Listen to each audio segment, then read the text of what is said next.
প্রিয় প্রণয়িনী পর্ব সংখ্যা ৩২। লেখনীতে জান্নাত নুসরাত। নাসির মঞ্জিলের বাঁ পাশে গোল আকৃতির করে সাজিয়ে রাখা কয়েকটি চেয়ার, সেখানে হাতে রসায়ন বই নিয়ে মনোযোগী হয়ে বসে আছে আহান। চোখ দুটো একদম দেবে দিচ্ছে বইয়ের ভেতরে। এত মনোযোগ বইয়ের প্রতি কেন তা বুঝে ওঠা মুশকিল বটে। অনেকক্ষণ বইয়ের পানে চেয়ে থেকে নেত্র তুলে উপরে তাকালো। চোখের মধ্যে টানা চশমা খুলে নিয়ে তর্জনী আঙুল আর বৃদ্ধা আঙুলের সাহায্যে চোখ মুছল। অতপর আবার মনোযোগ সহকারে বই দেখতে ব্যস্ত হলো। সে প্রচুর মনোযোগী হয়েছে রসায়নের জৈব রসায়ন পাঠের প্রতি। ইশরাত আপির বিয়ের আগেই মদ তৈরি শিখতে হবে, আর সেটা বানিয়ে নুসরাত আপুর উপর ট্রাই করতে হবে। মেজমা মনে করছেন সে লেখাপড়ার প্রতি মনোযোগী হয়ে গিয়েছে, আসলে তা তো না। সে মাথায় কি ফন্দি আটছে তা জানলে বেচারি মেজমা অক্কা পাবে। নুসরাত মুখ ফুলিয়ে এসে বারান্দার কাছে দাঁড়ালো। পায়চারি করতে করতে নিজের হাতের মুঠোয় নিজে খামচে দিল অনেকক্ষণ। হঠাৎ আরশকে ভেতর থেকে বের হতে দেখে শীষ টেনে দৃষ্টি আকর্ষণের চেষ্টা করলো। ফলস্বরূপ আরশ ফিরেও তাকালো না। বিরক্ত হয়ে দাঁড়িয়ে রইল সে। করার মতো কিছুই খুঁজে পেল না। আকস্মিক আরশকে এক পকেটে হাত গুজে অন্য হাতে সিগারেটে আগুন ধরাতে দেখে নুসরাত থেমে গেল। দুষ্ট বুদ্ধি মাথায় চাপলো। আরশ সিগারেট ঠোঁটে গুজতেই নুসরাত চিৎকার করে বাজখাই গলায় গেয়ে উঠল, ছেলে তোর গোলাপ গোলাপ ঠোঁটে যখন বিড়ির ধোঁয়া ওঠে, ছেলে তোর গোলাপ গোলাপ ঠোঁটে যখন বিড়ির ধোঁয়া ওঠে, সেই ধোঁয়া দেখিতে বড়ই ভাল লাগে, সেই ধোঁয়া দেখিতে বড়ই ভাল লাগে। আরশ চোখা দৃষ্টি নিয়ে ফিরল নুসরাতের দিকে। শক্ত কণ্ঠে জিজ্ঞেস করলো, আসবো? নুসরাত দুই হাত পেতে দিয়ে বলল, আসো বাবু আসো। আরশ বিরক্তির সুরে নুসরাতকে শুধালো, লজ্জা লাগে না? নুসরাত অবাক হওয়ার ভান করল। চোখ দুটো উল্টে নিয়ে জানতে চাইল, লজ্জা করবে কেন? আমি কি কোনো পাপ কাজ করেছি, নাকি উলঙ্গ হয়ে ঘুরছি, পরিপূর্ণ কাপড়ের সাথে ঘুরছি? এতে লজ্জা পাওয়ার কি আছে? অদ্ভুত। আরশের মুখ থেকে ঝরে ঝরে বিরক্তি পড়ল। চোখ সরু করে দেখলো বাচাল ভদ্রমহিলাকে, তারপর হিসিয়ে বলল, মৌমাছির কামড় খেয়েও লজ্জা লাগছে না বেয়াদব? আরশ এটা বলতেই নুসরাত বারান্দা ধরে প্রায় ঝুলে পড়ল। উকি ঝুঁকি দিয়ে দেখলো কাঁঠাল গাছটাকে। পুরো স্ক্যান করা শেষে আরশের দিকে চেয়ে হাঁ হাঁ করে হেসে উঠল। আরশ এমন হাসির মানে খুঁজে পেল না। নুসরাত বলল, আরশ ভাই, আপনি মৌমাছির চাক উড়িয়ে দিয়েছেন? হ্যাঁ হ্যাঁ, আপনি জেলাস আরশ ভাই। মৌমাছির উপরে আবার কে জেলাস হয়? আরশ নুসরাতের এমন হাসিতে নির্বাক বনে গেল। এটা শুধু হাসছে কেন, আর এমন করে তাকাচ্ছেই বা কেন?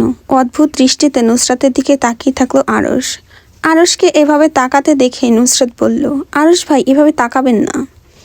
আরশ এক ভুরু উঁচিয়ে জানতে চাইল, কেন?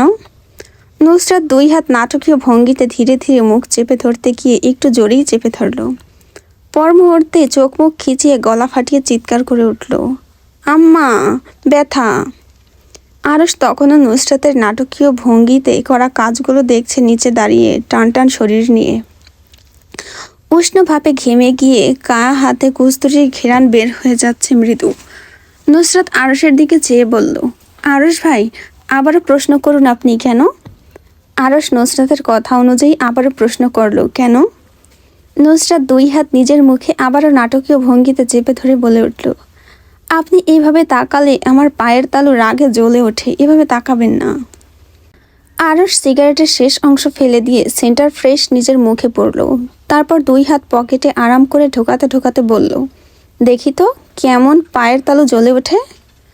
নুসরাত ব্যাককেলের মতো বারান্দার রেলিংয়ের উপর বসে আরশের দিকে পা তুলে বলল, এই দেখুন রাগে কিরকম পায়ের নিচ দিয়ে ধোয়া বের হচ্ছে। আরশ নুসরাতের কথায় ঠোঁট টিপে মাথা নাড়ল বোঝার ভঙ্গিতে। তারপর বলল, সবার মাথা দিয়ে ধোয়া বের হয়, আর তোর পা দিয়ে বের হয় কেন?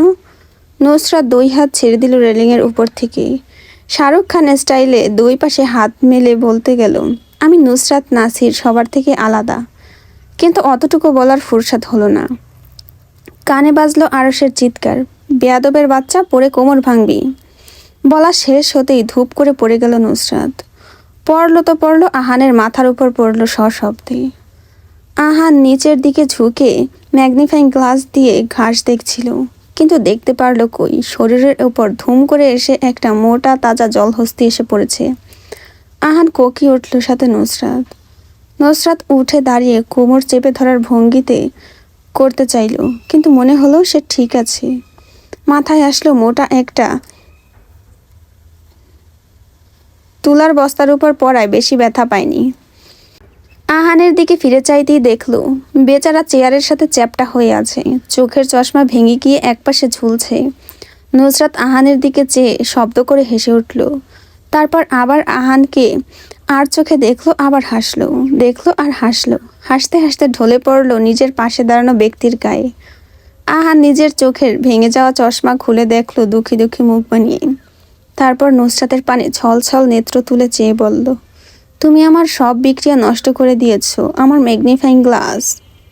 আহানের ব্যথাতুর শব্দে নুসরাত আরও জোরে হেসে দিল। আহান দুঃখ ভারাক্রান্ত মন নিয়ে বলল, জৈব যৌগের পাঠ পড়ে মদ তৈরি করার চেষ্টা করছিলাম, কিন্তু তুমি আমার সব বিক্রিয়ার উপর পড়ে বিক্রিয়ার সকল দ্রব্য নষ্ট করে দিলে। পড়ার আর জায়গা পাওনি? তোমার জামাইয়ের মাথার উপর পড়লে না কেন? নুসরাত হাঁ হাঁ করে হেসে উঠল। একটা কথার উত্তর দিল না। আহান আবারও বলতে চাইল, হতে চেয়েছিলাম অ্যান্টন ল্যাভসিয়ারকে, আর করে দিল নিউটন।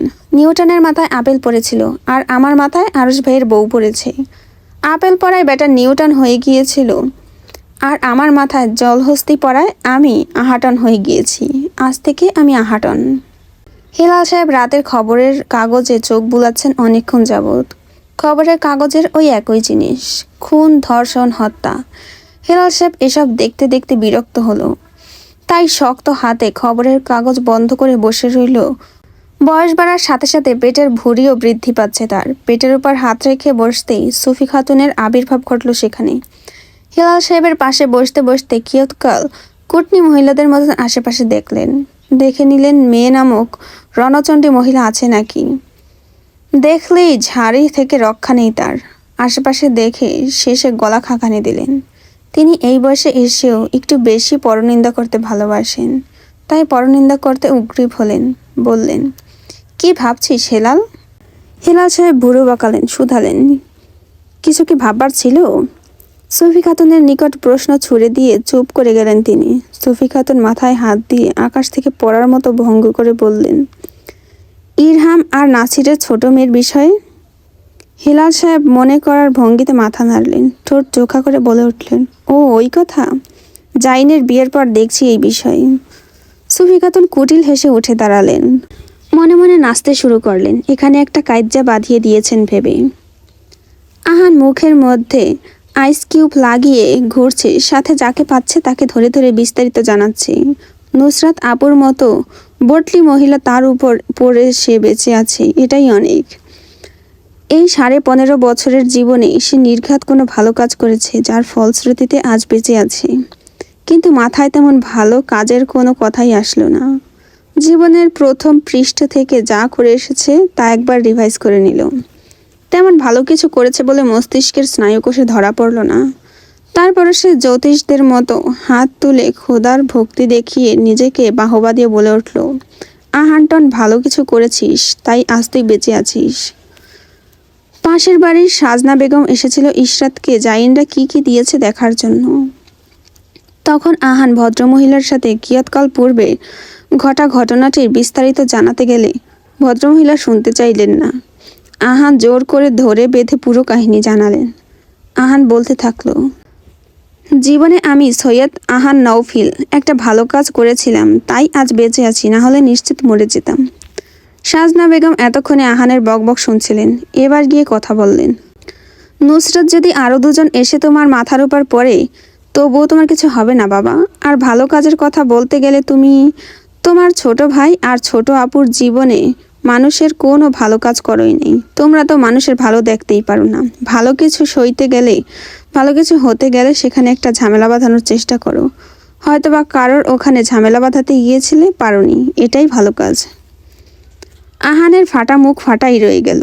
ভদ্রমহিলার কাছ থেকে একটু প্রশংসা আশায় ভদ্রমহিলা তাকে একদম অপমান করে ছেড়ে দিবে। সে ঝুলে যাওয়া চোয়াল নিয়ে চলে গেল নুসরাতের কাছে। যেতে যেতে মুখ ঝামটা মারল সাজনা বেগমকে দেখিয়ে।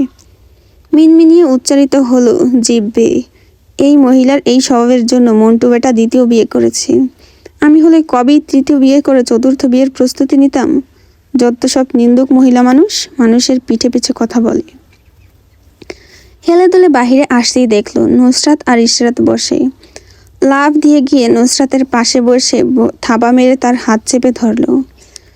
হাতের কালো ডায়ালের ঘড়িটার মধ্যে সময় দেখে নিল। প্রায় 1টা বেজে গিয়েছে। ইরহাম হেলে দুলে এর মধ্যে আসলো ভেতরে। তাদের পাশ ঘেঁষে বসতে বসতে বলে উঠল, তোমার সতীন আবার গিয়েছে তোমার জামাইয়ের কাছে। নুসরাত তরাক করে উঠে বসলো, চোখ খিচিয়ে শুধালো, মাদার চোদটা আবারও গিয়েছে আরশ ভাইয়ের কাছে? ইরহাম ঠোঁট টিপে হাসি সংবরণ করলো, হ্যাঁ ভঙ্গিতে মাথা নাড়িয়ে জানালো, নুসরাত লাফ দিয়ে উঠে দাঁড়ালো। ইশরাত মজা করে এমনি বলল, নুসরাত বটি নিয়ে যা। নুসরাত ওড়না পেটে পেঁচিয়ে যেতে যেতে থেমে গেল। ইশরাতের দিকে তাকিয়ে বলে উঠল, ঠিক কথা বলেছিস। আহান না, যা বটি নিয়ে আয়। কুত্তির আজ চুলের গোড়া থেকে কেটে ফেলবো। আহান নুসরাতকে সমর্থন করে বলল, তুমি যাও, আমি তোমার পিছু পিছু দা নিয়ে আসছি, তাহলে একটা ভাব আসবে নিজের প্রতি। নুসরাত লাফিয়ে লাফিয়ে চলে গেল। আহান, ইশরাত, ইরহাম একে অন্যের দিকে চেয়ে কয়েকবার চোখের পাতা ফেললো, তারপর ভো দৌড় দিল নুসরাতের পেছন পেছন। নুসরাত একদম 3 লাফ মেরে গিয়ে আনিকার সম্মুখে দাঁড়িয়ে পড়ল। আনিকা ভয় পেয়ে এক হাতে আরশের বাহু চেপে ধরতে যাবে, নুসরাত কটমট হুঙ্কার দিয়ে উঠল, আনিকার বাচ্চা।